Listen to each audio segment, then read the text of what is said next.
Beep beep, remember these?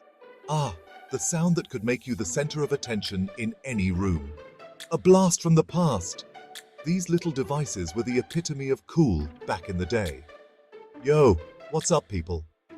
Remember the days before smartphones? When communication was a bit more analog? Back when having a pager was like the coolest thing ever. It was a status symbol, a badge of honor. You'd be chilling with your crew, and suddenly, beep beep, everyone would stop and stare at you.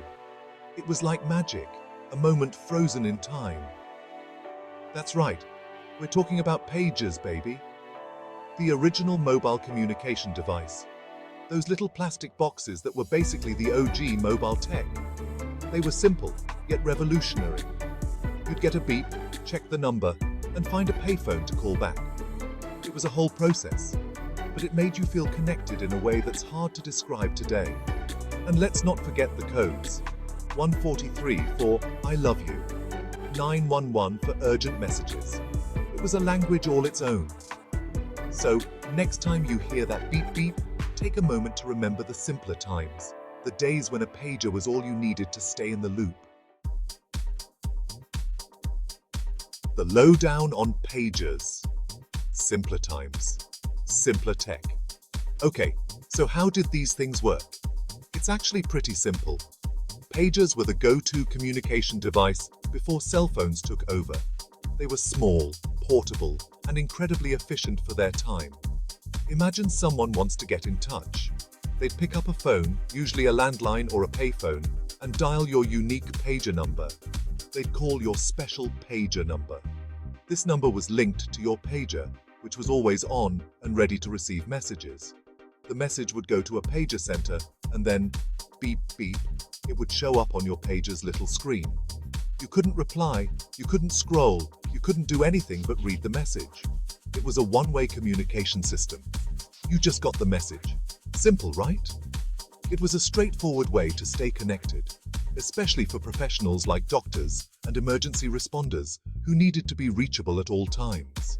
Pagers were a lifeline in many ways, providing a sense of security and immediacy that was revolutionary for its time. Paging Doctor 902. So, when pagers were the hottest thing since sliced bread, back in the day, pagers were everywhere. Doctors, lawyers, drug dealers, everybody and their mama had one. Remember ER and Beverly Hills 90210? Pagers were like part of the cast. It was the ultimate status symbol.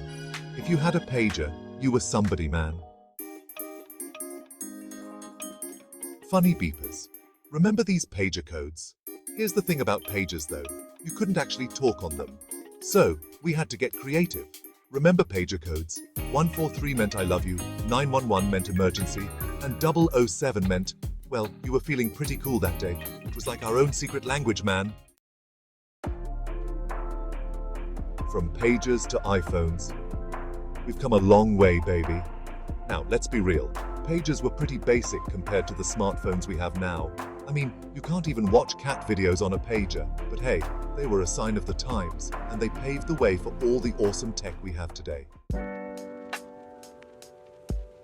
The last beep pagers, gone but not forgotten. These little devices were once the lifeline of communication, buzzing with urgency and importance. They were the unsung heroes of the pre-smartphone era. So yeah, pagers might be a thing of the past, but they'll always hold a special place in our hearts. They were more than just gadgets. They were symbols of connection and reliability. They were the original mobile devices, and they remind us of a simpler time. A time when a beep meant someone needed you, and you had to find a phone to call them back. It was a time of patience and anticipation. A time before social media, before selfies, before we were all glued to our screens 24/7. It was a time when face-to-face conversations were the norm, and we weren't distracted by endless notifications. Peace out, beepers. You were the real MVPs. You paved the way for the technology we have today, and for that, we thank you. Your legacy lives on in our memories and in the history of communication.